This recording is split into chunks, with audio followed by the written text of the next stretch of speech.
Thank you very much. Dear colleagues, I want to thank the Pontifical Academy of Sciences for the invitation for this conference. Pope Francis himself is from the beginning of his pontificate a very strong moral voice for hospitality and humanity towards refugees. The voices of anger and fear in Europe are strong, and it is good that the churches let hear the voice of mercy, the voice of Christian and human values. Tell the story of the Good Samaritan. And it is our experience that in all cities, people from the churches take a special responsibility for helping refugees in word and in actions. It is good to say that, to thank for that, and to honor that. It is good to speak here over the challenges that the refugees bring for us as cities. We have heard very much about the humanitarian values that are at stake in the reception of refugees. And I agree complete with that. Where helpless people in flight for war, disasters and persecution come in our countries and cities, we have to provide shelter and help. This is simply a humanitarian necessity. But it is also the only way to handle a complex problem of the city. We don't want people roaming around the streets. And let me say the examples of some places in Paris, for example, the mayor told about it.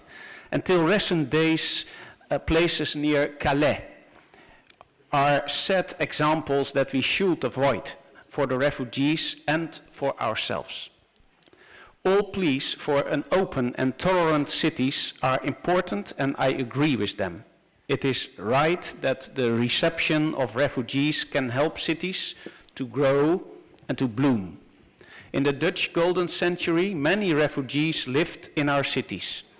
In my city, Haarlem, more than half of the population was from refugees' descent in this golden age. The Protestant and Jewish refugees contributed very much to our culture. The most important Dutch philosopher, Spinoza, was the grandson of Portuguese Jewish refugees. Many refugees are people with talent and ambitions. But we have to consider some special difficulties in the present situation too. The first is the reaction of the local populations. In my city, Haarlem, we had the same reaction as many other cities, and many mayors have told it. Hundreds of inhabitants offered their help. It is amazing to see how enthusiastic people are when they meet the refugees and they experience the importance of help and cooperation. This is an example for many politicians and of much significance for the shelter of refugees in Haarlem. It helps to arrange the housing of the asylum seekers who can stay in Haarlem. And this still is an extremely difficult task, for the housing situation in Haarlem is very difficult. We face it and searched and found places for adding temporarily and prolonged housing in short time, spread over the city. But we have to face also the reality that in many places there was strong resistance, sometimes even with violence, against the reception of refugees. People are afraid for their jobs, for safety, for their culture, their way of living, and for radicalization of refugees. And we should not ignore these feelings. We have to face this. My experience is that when we speak face to face, we can reach people. The anonymous messages on social media are often false and they do much damage. I have searched for people behind these messages and spoke with several of them. It helps to understand the origins of fear. For example, the rumors about criminality. We must give the correct information about criminality. In 2015, for example, the average number of police contacts of refugees in my city was not half the number of the average police contacts of inhabitants. And with 1,200 refugees, there were no serious criminal acts at all recorded. But there are more serious worries about their own problems. It is important to stress the importance of working on the unemployment of citizens and the housing problems in the city. And it is not good that people have the impression that we forget their problems.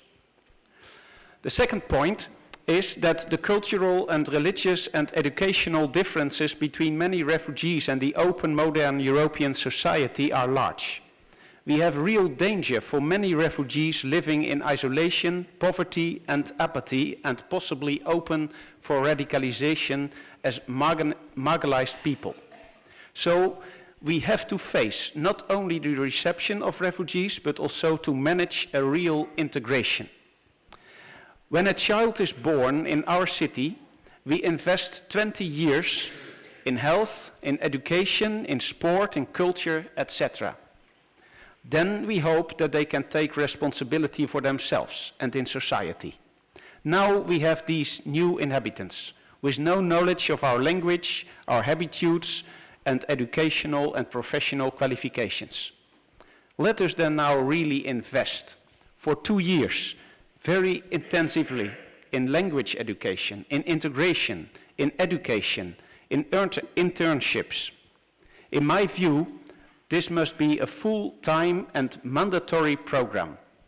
Municipalities should be responsible for this program and financially supported in these tasks by the central governments. It is important that volunteers will offer help and friendship, and they can be buddies for refugees. But the work itself essentially should be done with professionals. Yes, it takes real money. But it is not just spending, it is investing. The refugees should not live lifelong from social benefits. That is spending. They should take responsibility themselves. They want to, and they must. And we have to stretch this program partly to the unemployed in our own society. I think we have to consider that the refugee status cannot be the solution for poverty in the world. Worldwide economic migration in large numbers is beyond our resources. We should concentrate the refugee status to the victims of persecution. Victims of war and disasters should be welcome at least on a temporary basis.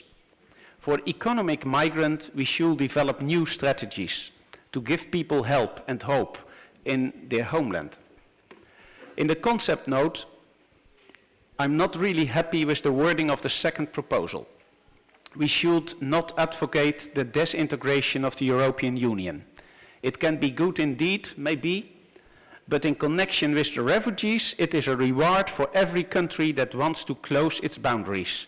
In the Netherlands, we divide the refugees proportionally over municipalities. And I think that we should do the same in Europe. We can do it according to welfare, but we should do.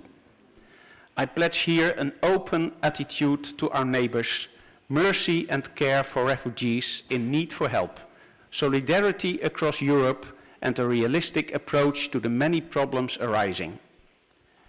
If we do so, I think, yes, we can. And let me finish with a word of St. Augustine, already mentioned before. What we do with love, we do without effort, or we love the effort itself. Let us do. Thank you.